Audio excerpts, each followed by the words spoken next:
Hi నమస్తే welcome to my channel. నేను టెంపుల్కి వచ్చాను అనుకుంటున్నారా?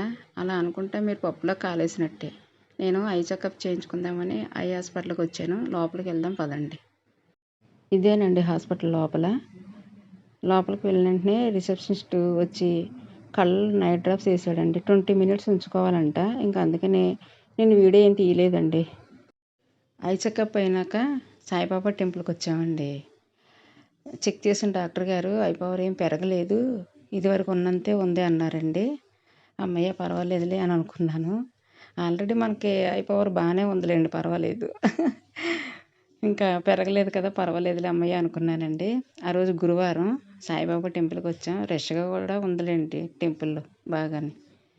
ఈ టెంపుల్ చూడండి, చెరువుకు ఆనుకొని ఉంటుంది. చాలా బాగుంటుందండి. చెరువు కూడా చాలా పెద్ద చెరువు అండి. ఈవినింగ్ టైంలో వస్తే అండి చల్లగాలి, చాలా హాయిగా ప్లెజెంట్గా ఉంటుందండి. చక్కగానే చాలా బాగుంటుంది. మేము ఆఫ్టర్నూన్ వచ్చామండి హాస్పిటల్ నుంచి. ఇట్లా ఆఫ్టర్నూన్ గుడికి వచ్చి అక్కడ దండం పెట్టుకున్నామండి. చూడండి ఎంత పెద్ద చెరువు, చాలా బాగుంది కదా. ఇగో ఇక్కడ కొబ్బరికాయలు ఏవి కొట్టాలండి. మనం తెచ్చుకున్న కొబ్బరికాయలు ఇక్కడ కొట్టుకోవాలి. బాబా గారిని చూపిస్తాను ఒకసారి, మనస్ఫూర్తిగా అందరం దండం పెట్టుకుందామండి. చెరువులో చేపలు ఉన్నాయండి. వీడియో తీసాను, సరిగ్గా కనిపించట్లేనట్టున్నాయి. బాగా ఎక్కువ ఉన్నాయండి చేపలు ఇక్కడ నేను తీసిన చోట. చెరువు కూడా చూడండి ఫుల్గా తీసాను, ఎంత పెద్దగా ఉందో. సాయిబాబా టెంపుల్ పక్కన ఈ బూది చెట్టు కింద బుద్ధుడి విగ్రహం ఉంది చూడండి, చాలా బాగుంది. ఏమండి, గుళ్ళోంచి బయటకు వచ్చేటప్పటికి నా చెప్పులు పోయినాయండి. చెప్పులు పోవడం మంచిదేనండి, అందుకని ఏం బాధపడలేదు. కానీ కొత్తవేనండి, ఈ మధ్య కొన్నాను. అవి వేసుకెళ్ళాను, బయట వదిలి లోపలికి వెళ్ళాను. ఇవన్నీ చూసుకొని బయటకు వచ్చేటప్పటికి ఎవరో కొట్టేశారండి చెప్పులు. అంటే వాళ్ళవి అనుకోడు కూడా వేసుకెళ్ళొచ్చురండి. అలాంటి చెప్పులు వేరే వాళ్ళకి కూడా ఉంటాయి కదా, అట్లాంటివి అని కూడా పాపం వేసుకెళ్ళిపోయి ఉండొచ్చు. మొత్తంగా చెప్పులు పోయినాయండి. పోలేండి, ఏం బాధపడలేదురండి. మీరు ఆ చెరువుని చూడండి ఎంత బాగుందో, చక్కగా చాలా పెద్దగా ఎంత బాగుందో చూడండి. చూసి ఆనందించండి.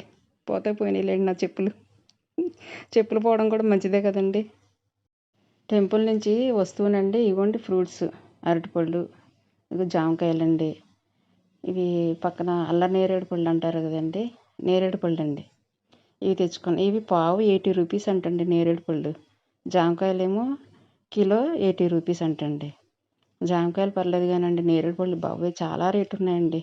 పావు తీసుకున్నానండి 80 రూపీస్ ఎట్టి, మంచివి కదా తినాలని. ఇవ్వండి చెగోడీలండి, ఇవి మధ్యాహ్నం పూట తినడానికి బాగుంటాయి కదా, ఇవి కూడా తీసుకోనండి. ఇంకా ఇంటికి బయలుదేరామండి. చెప్పులు లేకుండానే వచ్చానండి నేను ఇంటికి. వేరే వాళ్ళు వేసుకురాకూడదు కదండి, మంచిది కాదు కదా మళ్ళీ మనకి. అవి పోతే పోయినాయిలేని అలాగా కాలినడకతోనే వచ్చేసానండి చెప్పులు లేకుండా. ఈవినింగ్ గ్లాసెస్ కోసం లెన్స్ కార్ట్కి వెళ్ళామండి. అక్కడ ఏవో ఫ్రేమ్స్ అవి చూసాము. మా పిల్లలిద్దరూ తీసుకున్నారండి.